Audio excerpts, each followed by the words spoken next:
Hey everybody, if you're a child of the 80s and 90s like me, you probably watched Unsolved Mysteries, and it probably scared the crap out of you like it did me. If that's your jam, then you should definitely check out Perhaps It's You, a podcast hosted by Samantha and Liz, two children of the 90s who have a hilarious take on a lot of these episodes as they go back and rewatch them. Here's their promo. Were you traumatized as a child by watching Unsolved Mysteries? Do you like to judge facial hair? Guess what? We have a podcast for you. Can you believe it? It's called Perhaps It's You, and it is an unofficial Unsolved Mysteries rewatch podcast. We're your hosts. I'm Samantha. I'm Liz. We're two cool mystery ants, not really, watch an episode of Unsolved Mysteries each week And tell you about it. We update you if any of the mysteries have been solved. We rate the episode on a scale of Robert Stacks. We can give episodes a possible 5 out of 5 Robert Stacks, although it rarely happens. Very rarely. We also complain about what everyone is wearing. And it doesn't really matter if you know anything about Unsolved Mysteries or not. You should tune in because it's the #1 podcast on iTunes. Yeah, you can find us on Google Play, Apple Podcasts, most podcast platforms. You can also check out our website, perhapsit'syou.com, or find us on the social medias at Perhaps It's You. Yep. And get out there and solve some mysteries, bitches. Yeah.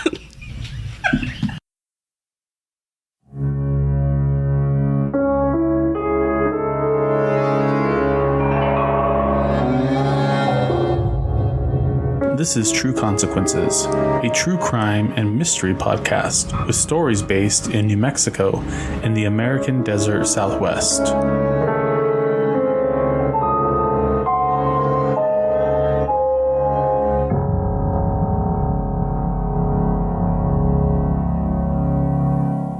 Hello and welcome back to True Consequences. I'm your host, Eric Carter Lundeen.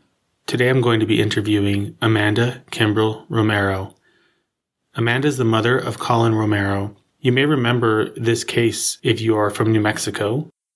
Collin and his friend Ahmed Lateef were brutally attacked and left to die in the West Mesa near Albuquerque.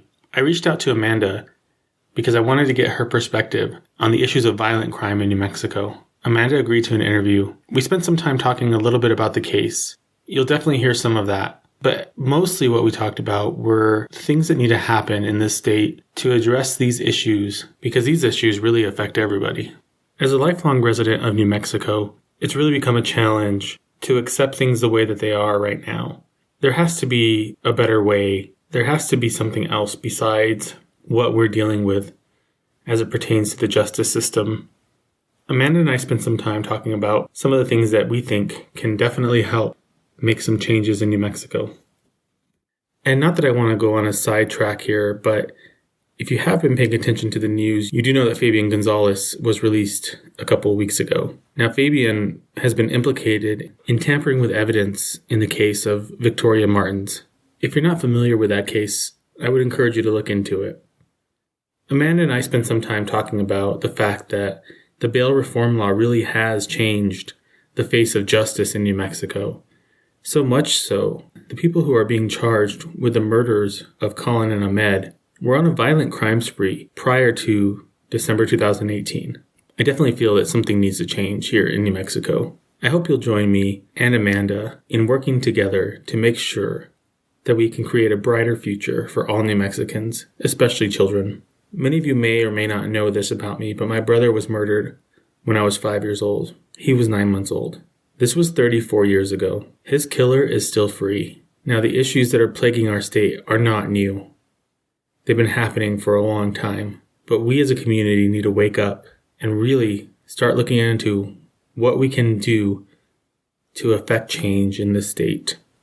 I know many people are frustrated and tired and upset, but if we all work together and we rise up with one voice, we can make real change in this state. I believe in that. I believe in the power of our community. And I believe that we are better than this, New Mexico. So, that's the end of my rant for today. Let's listen to Amanda and let's hear what she has to say about the issue. So I received a phone call on December 17, 2018 that my son Collin had gone missing from his friend's house. He was having a sleepover over the weekend with them for winter break. He told me that he just got into a car with a friend and left and never came back. And I asked him, why didn't you call me before this? And he said that he thought he was coming back. Sent me Snapchat videos of the Snapchat maps where they were, where Ahmed's Snapchat was ending up, and it was on the West Mesa. Mm-hmm. I called into work immediately, and I went over there and was searching by myself because I thought, maybe they got stranded or something. Sure. So, and they have no reason to be over there. They've never really been in that area. So I went over there and I was searching by myself, and I actually got into an open field. At first, I was pissed at Collin because, he always ends up getting into some jam or something, but he's not like a bad kid or Sure. anything, so I didn't think anything too bad. But then I got into this open field and my heart just sunk into my stomach. Mm. And I don't know for sure, but I feel that is probably where they died. I'm not a real spiritual person or anything, but something inside me said something was wrong. And I called the police and I made a missing persons report. I didn't know the details of it. I had no idea what was going on. He's never run away before. He's never disappeared before. So it was hard for me to grasp that something bad happened. Mm-hmm. And then I went home that afternoon and went to bed, and then I went to work the next day, still calling his phone, texting his phone, like he's going to turn up. This isn't normal. And then I got another phone call from the boys' friends saying that a video had been released on Snapchat that the boys were being beaten and they were crying in the back of a car, I think. I don't remember. And then I received another phone call that someone's told me that a girl received a picture of the boys in the back of a car, dead. And so I was freaking out. I was like, they can't be dead. I called the other kid back and I was like, they're saying there's a picture, and he said they're not dead, they're out there. I got a hold of somebody. They said that they left them out there to die, that they just beat them and they're out there. And I immediately went out there with some friends and family and back to the area that I was searching the day before, and we started searching that area really good. There was only a few of us though. And then I think it was the next day. By this point, I am freaking out. Yeah. I am losing my shit. And I ended up going on Facebook and putting out a public post. I need help. My son's supposedly out here. They said that they left him out here to die. It's getting cold at night. They're naked. They have no shelter, no food, no water, nothing. And it was a pretty heartfelt plead for help. And you know what? Hundreds of people showed up. Hundreds of people just started pouring in. People brought horses, dogs, Jeeps, dirt bikes. Any kind of vehicle that you could get on that kind of rough terrain. And we ended up searching for 2 weeks. Every day there was just more and more people. And then on that Saturday, before we found them, if I had to guess, I probably would guess that we had about 1,000 people out there searching. Wow. Untrained people were out there searching for two boys that they did not know. And it was amazing. It really was, because Collin always said nobody liked him. He would get on people's nerves easily. And he always had in his head that, he was never going to fit in anywhere. And then all these people just showed up. Kids, adults, every walk of life. They just flooded in to find them. And I wish he could have, I'm sure he saw that in a spiritual sense, but yeah. I wish he could have seen that people do care about other people in Albuquerque. And it broke my heart that he didn't get to see them, those people coming out there. And anyway, so for those 2 weeks when we're searching, I'm also hiring dog teams, spending my own money to buy food, water. We got a lot of donations for searchers and stuff like that too. And We were also doing our own investigation on people. It was mostly through social media, Snapchat, Facebook, Instagram. I had people from California that were investigating people. I had a private investigator that we hired to start kind of like scoping these places out, the people who were supposedly involved. But we didn't want to publicly say this person had something to do with it because everyone was angry with pitchforks and stuff, and we didn't want to put an innocent person out there because we didn't know for sure. But every single person involved were the people that we picked up. Really? They were, yes. And we did that. I mean, a lot of untrained people. Basically, nosy housewives were the ones that were finding all this information Doing like out. web sleuthing? They were. They did amazing. They picked out every single person, and sure as shit, Wow. it was all them. The only one that we did have 2 suspects for was Atkins, because his street name is Flex. There's about 50 Flexes here in Albuquerque. It was either him or another one that we had found, but we narrowed it down to those 2 kids. Yeah. Well, I say kids, but they're men. They're just young men. Anyways, so that we were having to do the search and the investigation, everything completely on our own, untrained, unsupervised. I mean, we were doing stuff that we probably shouldn't have been doing completely to find them. Sure. And then that next weekend when they were found, we actually knew the day before that they had found them, just through the grapevine. So is it one of these searchers that wasn't really trained that found them, or who? So I can't say who actually found them, but if we hadn't have been out there searching, he was not actually a part of the search group, but he knew that we were out there. He knew that we were searching, and he found something that was out of the ordinary. Okay. So when he found that, he knew something wasn't right. Called down to APD, told him to come check it out. They went over there. They said, it's nothing. And then they left, and then he called a sheriff from Sandoval County, a detective over there, and that he knew personally, and he said, come check this out. And he went over there, and then that detective, Frank Tomlinson, I think is his last name, he went ahead and called out a team of people because it wasn't right. He knew it. He could feel it in his gut. Something wasn't right. And so they went out there and they discovered the boys that way. It's horrifying. I can't. I know I can't say anything to make it not hurt or make it better, but yeah, I'm hoping that shining some light on some of the injustice and on some of the issues in the state might help make it so nobody else has to go through that. Exactly. And that really, ultimately, my goal is justice for Collin and Ahmed, obviously, but it is just future crimes against our youth. It breaks my heart. I see it on the news. Even before all this happened, it always broke my heart. I always wish there was something I could do. I've always been a helpful person. Yeah. But I never, had a calling, I guess.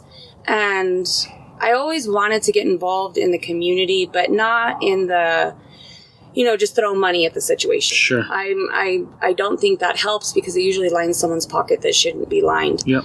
And so, but I always wanted to do something, and now I feel like I can do something. I can help other families. I can help, shed light on the situation, that our justice system is just kind of in shambles here in New Mexico. And I'm not the only one that's frustrated. A lot of people are frustrated and they're pissed off and they want change, but how do you make change? Because there's not enough communication within the community to actually come together and demand it and get it. Yeah. Because we're all so spread out. Yeah. In New Mexico. Yeah. We're real rural. Aside from this city and maybe Santa Fe, the state's virtually empty. Yeah, it is. And so it's been, how many years has it been since they were found? Well, they were found in December 2018, so it's been about a year. Almost a year. Yeah, almost a year. And now the whole process of, charging the individuals that were involved and all that is starting to happen, starting to unfold. What are some of the things that you think should be done in the future or could be done to help,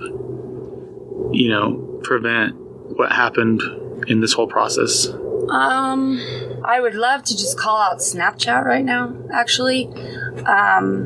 You can basically put anything on Snapchat, and they do not contact local law enforcement in the area. A lot of things are put out there that are just, crimes. And I kind of even wonder what else is on there. Child porn. Sure.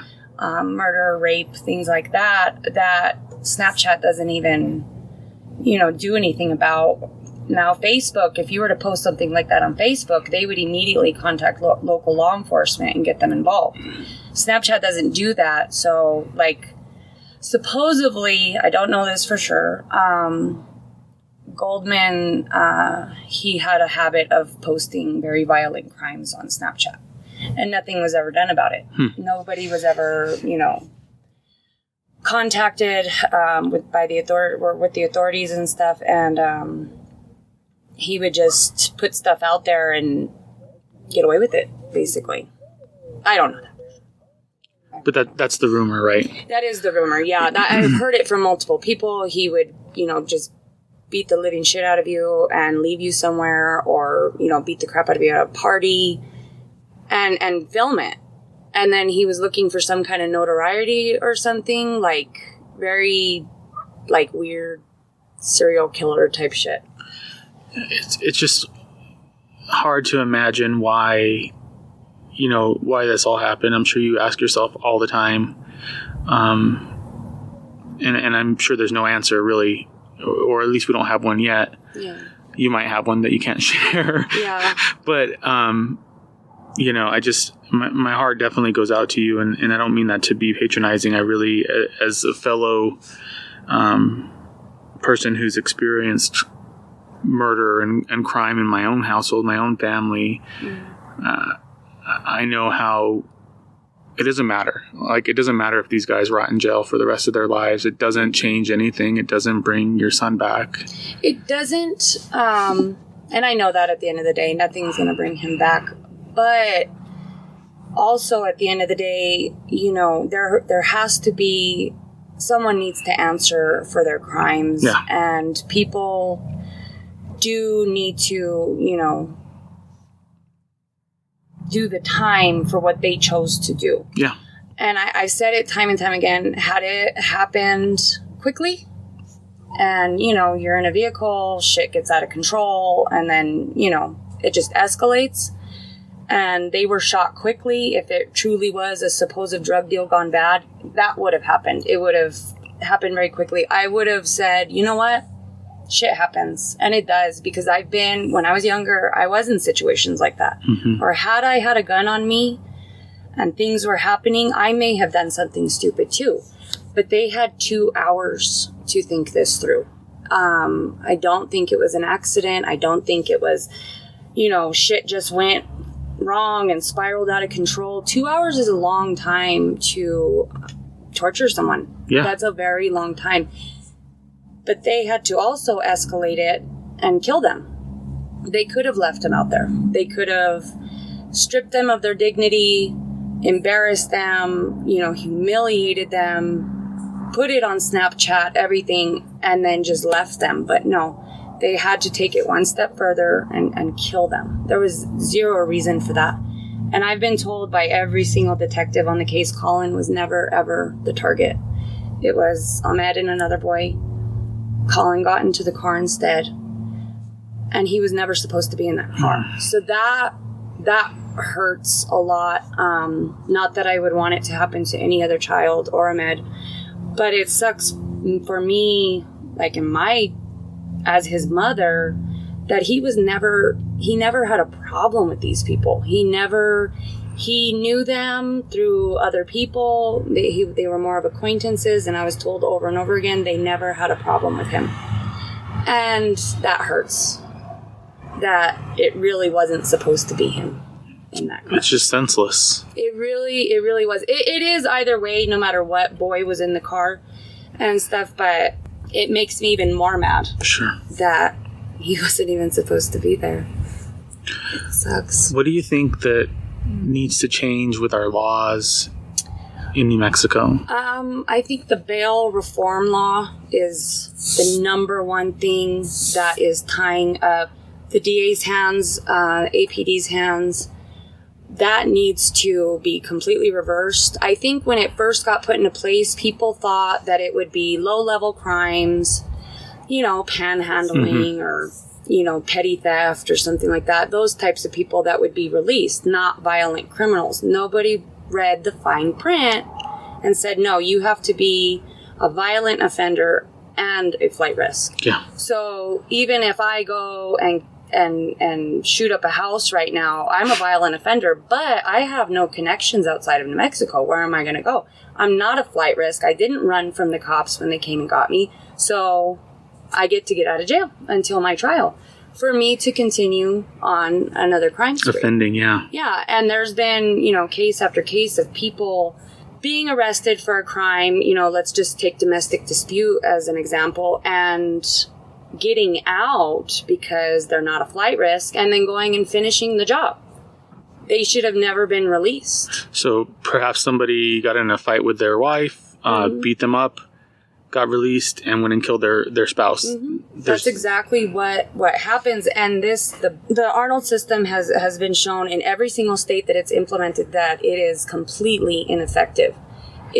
People don't realize what it actually means that they just let people out for violent crimes, murders, child rape, things like that. And the fact that we got all 5 of our suspects behind bars was huge. Yeah. It was, for New Mexico, that was a big deal. I think it should be like that for every violent case, though. I actually got a lot of backlash from people talking shit that, but they let, this person out, or they let that person out, but they're keeping, Stephen Goldman Sr. behind bars. Well, Stephen Goldman Sr. was, intimidating witnesses and stuff. How far was he willing to go to protect his son? Pretty far. He drove all the way to Las Vegas, Nevada to go not only intimidate a witness, but let that witness's friends know that he was a rat, trying to get him killed in jail over there. So people were talking crap about that, not realizing what he was doing. But I would like to see that for every victim's family or victim, that these people are held behind bars, not just mine. And I don't want people thinking that I only care about this case. I care about every single victim out there. Absolutely. I think that's it's very well said, and I think it's a problem that maybe not everybody's fully aware of. I know that people in New Mexico are aware of the crime statistics in Albuquerque, the issues that we're facing with property crime, with violent offenders, with muggings, all these things that are happening. A lot of that's stemming from this bail reform law that was passed several years ago, which was meant to help alleviate some of the strain on the city jail and the county jail population. Basically, they were overcrowded to the point where there were 10 inmates or more per cell. They really couldn't pay for all of these inmates to be housed. So their response to that, the government's response to that, was to basically catch and release. And so a lot of people in New Mexico know this bill as the catch and release law, where an offender will be caught, they'll be arraigned, and then they'll be sent home.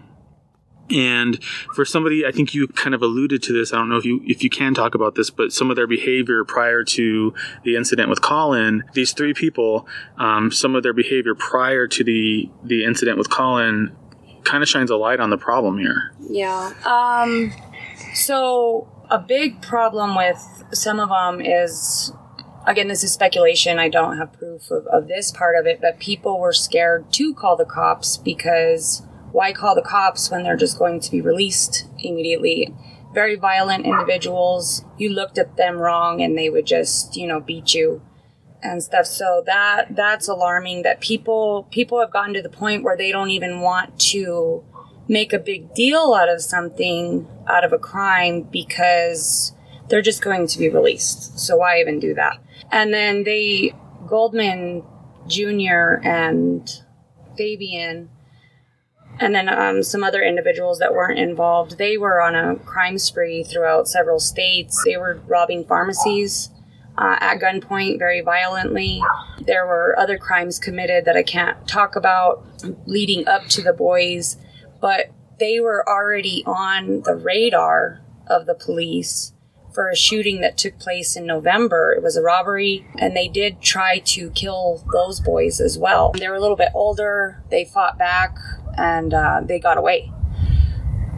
They went to the police about that, these boys and their father, and were kind of dismissed. Like, you don't have proof of this. You know, we need more witnesses. They kind of got dismissed and kind of pushed aside because they didn't have a lot of, witnesses to it. But the police were made aware of, the violent crimes that these people were committing. Mm-hmm. And I don't know if they thought maybe because they were so low level that they weren't anything to worry about, but I've seen a trend in Albuquerque with a lot of these younger up-and-coming gangs, or whatever you want to call them, cliques. Mm-hmm. They have no rules. They have no street code, nothing. They're just kind of running around and killing people or hurting people. And they're not being reined in because they're not actually a gang.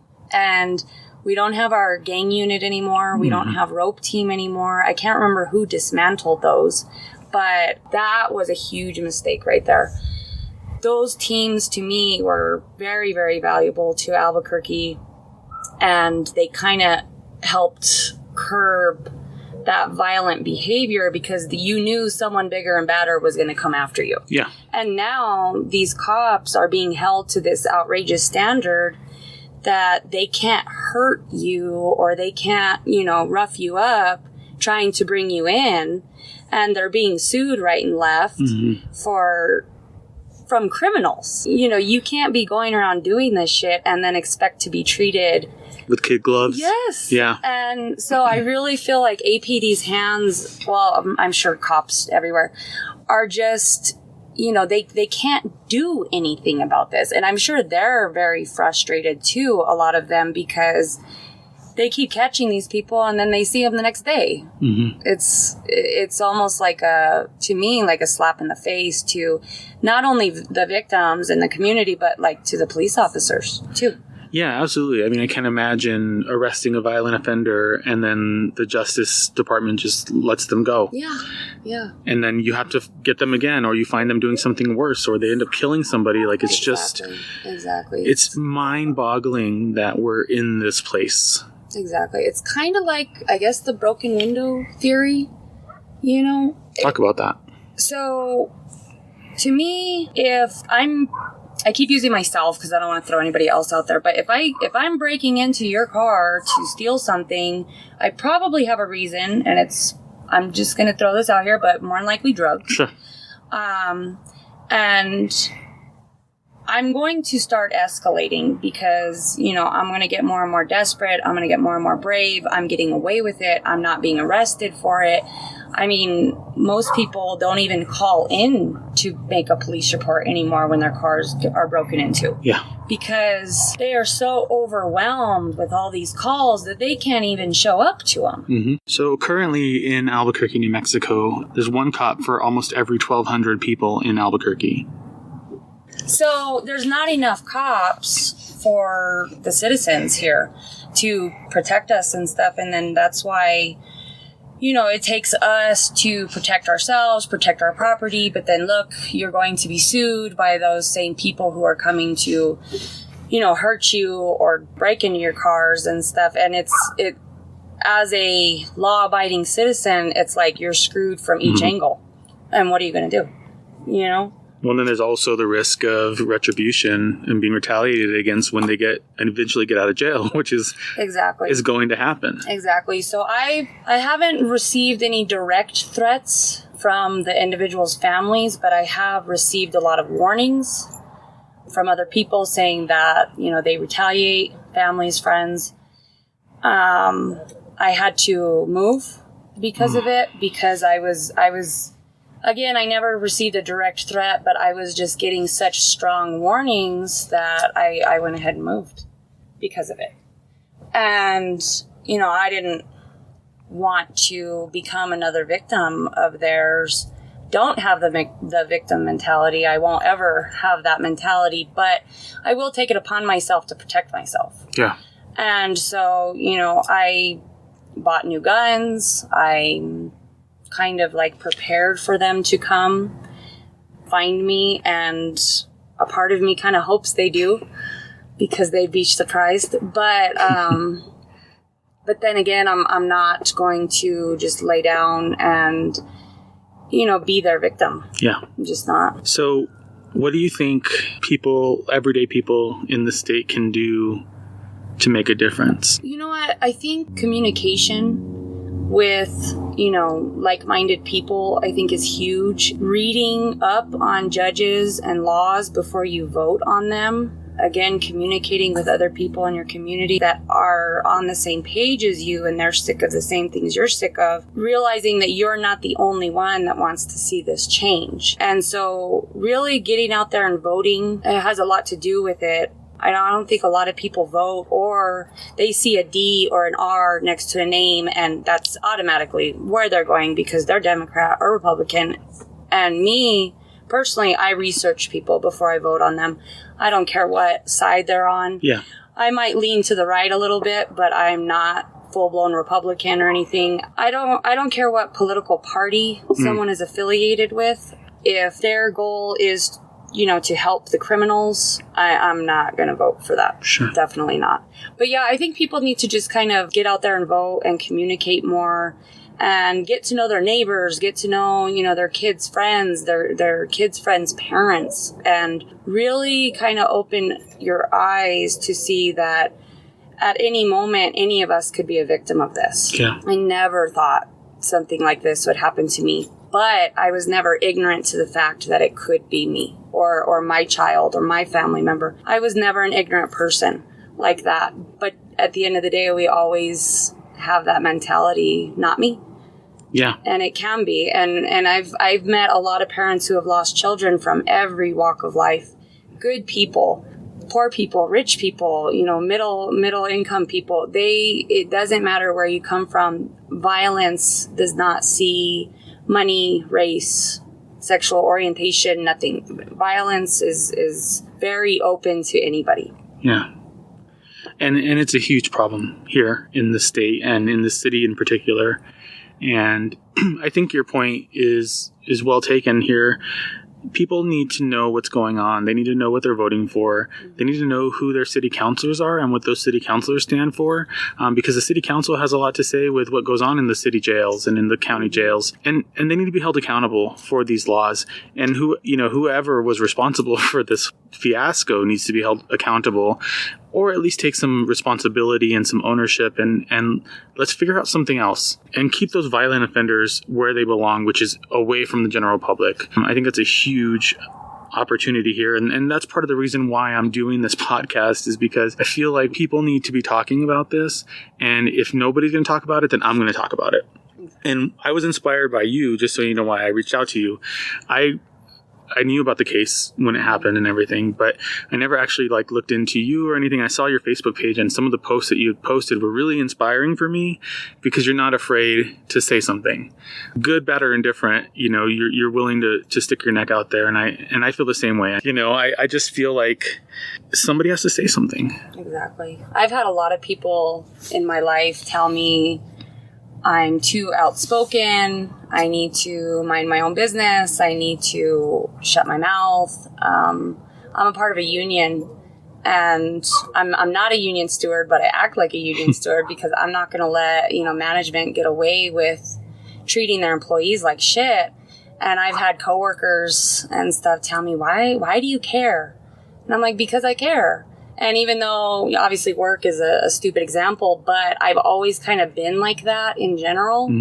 And I've always been kind of a fighter. I love to argue. I love to fight. I enjoy it because what's right is right and what's wrong is wrong. And I'm not going to roll over and just, take someone's bullshit. Or if I see someone else taking it and it's not right, I am going to step in. Because there's been plenty of times in my life where I needed someone and nobody stepped up. Nobody helped me. So when this happened, you just saw like me kind of get up on steroids on right and wrong. And it really did call to me to, help other families and stuff and be that very loud. Well, I try to be a very loud voice for, victims and their families. And because a lot of people don't want to fight. They don't want to stick their neck out there. Like you said, they don't want any more problems. And I'm like, bring it on to me. Yeah. Like I can take that shit. I can, roll with the punches and stuff. And this has been the hardest time of my life. Sure. And I've been through some pretty fucked up shit. But this has shown me how evil the world truly is and how screwed up our judicial system is. I've learned so much about our judicial system, and I'm appalled. I really am. I've always been somewhat political, but now I'm becoming more and more political, only to create some change in it. Absolutely. So I think that just kind of triggered something in my mind.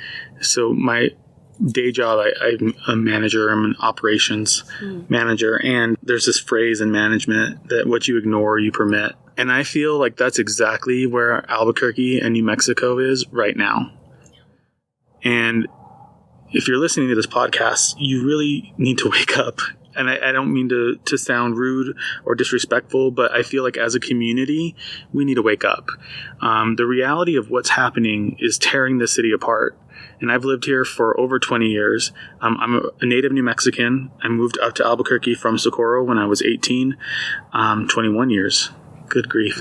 And it's always been a challenge. Crime has always been an issue. We've always had sex workers and drug addicts and robberies and all of these things. But in the last, I feel like 10 years or so, it's just gotten exponentially worse. So get involved. Don't ignore what's happening. Don't stand for it. We don't have to. We pay the taxes that keep the city going. And with enough of us speaking up about this and with enough of us voting intelligently about this, we could really make a huge change. So I want to thank you for your time. Is there anything else that you want to add? I want to add on there that I have put together a search and rescue team so that in future cases like this, families aren't left wondering what to do or how to do it. We will step in if the police won't do anything or can't do anything. We'll step in free of charge. We're in the process of getting a cadaver dog. I've got ATVs, side-by-sides, things like that. I actually met an acquaintance last night who has volunteered his horses for us for future search and rescues. But it's called the Collin and Ahmed Search and Rescue Team, and will kind of be like if someone goes missing out in the West Mesa or, is presumed dead, we will, step in and help families free of charge to find them. How can they find information about this? So the Collin and Ahmed Search and Rescue Team is on Facebook right now, but you can contact me or members of my team. They basically consist of retired military, retired police officers, and then, just some other volunteers that really stepped up during my search. They learned just as quickly as I did on how to actually search for people and stuff. So even though we weren't the ones that found the boys, we learned a lot on how to actually search for people. So again, you can find the Collin and Ahmed Search and Rescue Facebook page, and you can reach out to Amanda directly through there, maybe through a message on that. I don't know if you want to get out any more information or websites or anything else, but everyone can join us on the Facebook page Justice for Collin and Ahmed. I represent both boys right now. My son is no more important than Ahmed is, and I want to make sure that people know I'm not just fighting for Collin. I'm fighting for Collin and Ahmed, and I'm fighting for every child that is wronged in New Mexico. So it's not just about the boys; it is about our youth here in Albuquerque and New Mexico. And I'm fighting with you. Thank you. I'm here to fight, and I'm gonna call people out, and I'll do whatever I can from my side as well. That's awesome. Thank you. Thanks for your time. Of course. Thanks for listening to True Consequences. We are listener supported. If you would like to support us in our efforts, please go to Patreon, patreon.com/True Consequences. Patreon subscribers have early access to episodes as well as exclusive content. You can find us on social media at True Consequences Pod on Facebook, at True Consequences Pod on Instagram, and at True Cons Pod on Twitter. Don't forget to subscribe, rate, and review us. Thanks for listening, and stay safe, New Mexico.